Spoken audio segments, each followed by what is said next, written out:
धन का लोभी। महाभारत युद्ध समाप्त होने के बाद महाराज युधिष्ठिर ने कुछ दिनों तक राज्य कर शासन भार अपने पोते परीक्षित को सौंप दिया। फिर वह चारों भाइयों और द्रौपदी के साथ हिमालय की ओर चले गए। परीक्षित जब राजा बने तो उनके सामने शत्रुओं का कोई भय नहीं था, अतः वह अपना अधिक समय शिकार आदि में बिताने लगे। एक बार वह शिकार खेलने के लिए जंगल में गए। वहां उन्हें प्यास लगी। पानी की तलाश में भटकते हुए समीक ऋषि के आश्रम में जा पहुंचे। संयोग की बात, ऋषि उस समय समाधि लगाए थे। परीक्षित ने इस पर कोई ध्यान न दिया। उन्होंने ऋषि से पानी मांगा। समाधि के कारण ऋषि को परीक्षित के आने तथा पानी मांगने का पता ही न चला। कोई उत्तर न पाकर परीक्षित को बड़ा क्रोध आया। वह ऋषि को दंड देने की सोचने लगे। अचानक ही परीक्षित को एक मरा हुआ सांप दिखाई दिया। क्रोध में तो थे ही, उन्होंने अपने धनुष की नोक से उस सांप को उठाकर समीक ऋषि के गले में डाल दिया और चले गए। समाधि में होने के कारण ऋषि को इस बात का पता भी न चला। कुछ देर बाद समीक ऋषि का पुत्र श्रृंगी जब आश्रम में पहुंचा तो उसने समाधि में बैठे अपने पिता के गले में मरा हुआ सांप पड़ा देखा। उसे बड़ा क्रोध आया। पता लगा यह अपवित्र कार्य किसी साधारण आदमी ने नहीं बल्कि महाराजा परीक्षित ने किया था। उसने दुखी होकर उदंड अविवेकी राजा को शाप दिया। आज के 7वें दिन तक्षक के डसने से परीक्षित की मृत्यु हो जाएगी। समाधि समाप्त होने पर समीक का सारी घटना का पता चला तो उन्हें बड़ा दुख हुआ। उन्होंने श्रृंगी से कहा, पुत्र, राजा प्यास से दुखी था। भूख प्यास की पीड़ा विवेक नष्ट कर देती है। परिस्थितिवश राजा के इस अविवेक के लिए तुम्हें इतना कठोर शाप नहीं देना चाहिए था। तुम ऋषि पुत्र हो, तुम्हारा यह शाप मिथ्या नहीं होगा। इसीलिए परीक्षित को इसकी सूचना तुरंत दे देनी चाहिए। ऋषि के शाप का पता चलते ही परीक्षित घबरा गए। वह अपने बचाव का उपाय सोचने लगे। उन्होंने ठोस स्तंभों वाला बहुत ऊंचा और चिकना एक महल बनवाया। उस पर किसी प्रकार भी सांप के पहुंचने की आशंका न थी। परीक्षित उसमें ही निवास करने लगे। विषनाशक औषधियां तथा अनेक मांत्रिक भी उन्होंने अपने साथ रख लिए। वह निश्चित हो सोचने लगे, समीक ऋषि मेरा कुछ न बिगड़ सके तो उनके पुत्र के शाप का असर अब कैसे होगा। श्रृंगी के शाप से प्रेरित होकर 7वें दिन तक्षक तपस्वी के भेष में परीक्षित को डसने जा रहा था। रास्ते में उसे एक वृद्ध ब्राह्मण भी उसी ओर जाता मिला। तक्षक ने पूछा, भाई, तुम कौन हो और कहाँ जा रहे हो। ब्राह्मण बोला, मैं मांत्रिक ब्राह्मण हूँ। मेरा नाम काश्यप है। राजा परीक्षित को आज श्रृंगी ऋषि के शाप के अनुसार तक्षक नाग डसने आएगा। मैं अपने मंत्र बल से उस सर्प विष को नष्ट कर राजा को मरने से बचाऊंगा।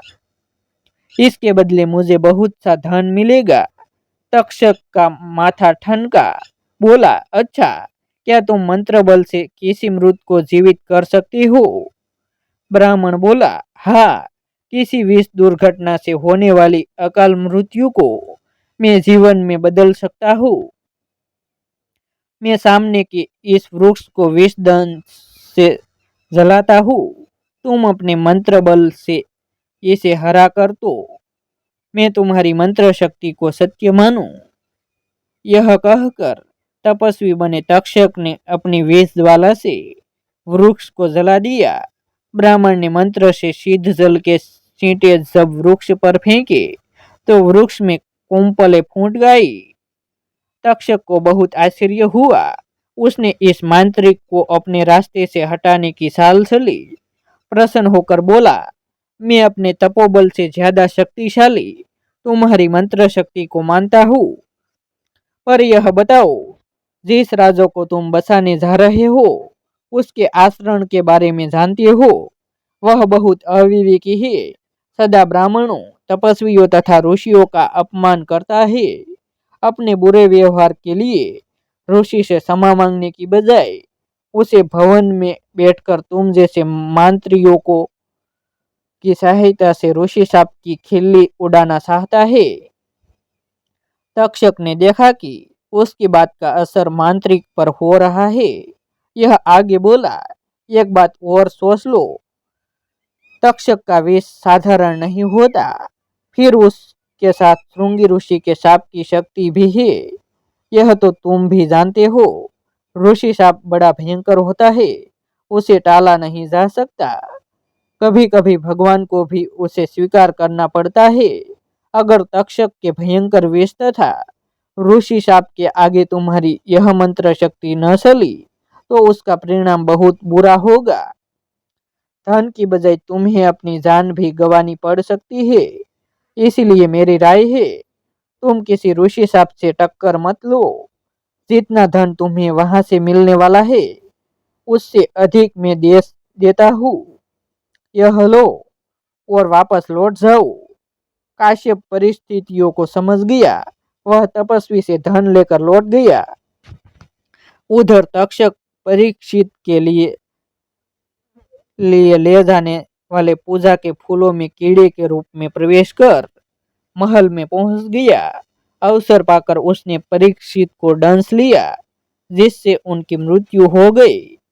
काश्यप धन लेकर अपने घर लौट आया। दूसरे दिन जब परीक्षित की मृत्यु का समाचार फैला तो लोग काश्यप के पास पता करने के लिए गए कि उसकी मंत्र शक्ति कैसे निष्फल हो गई।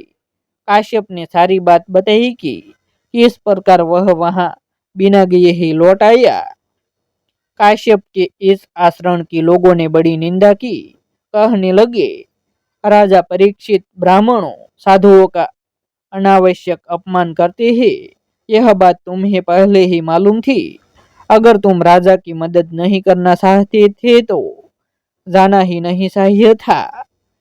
राजा ने अपनी रक्षा के लिए तुम पर भरोसा किया। तुमने राजा के साथ विश्वासघात किया। तुम जैसा लोभी ब्राह्मण जो अपने कर्तव्य का पालन न करे उसे समाज में रहने का कोई अधिकार नहीं। धन के जिस लोभ में तुमने अपना कर्तव्य नहीं निभाया उस धन के लिए तुम जीवन भर दुखी रहोगी तथा शेष जीवन तुम्हें धनहीन होकर घोर दारिद्र्य में बिताना पड़ेगा।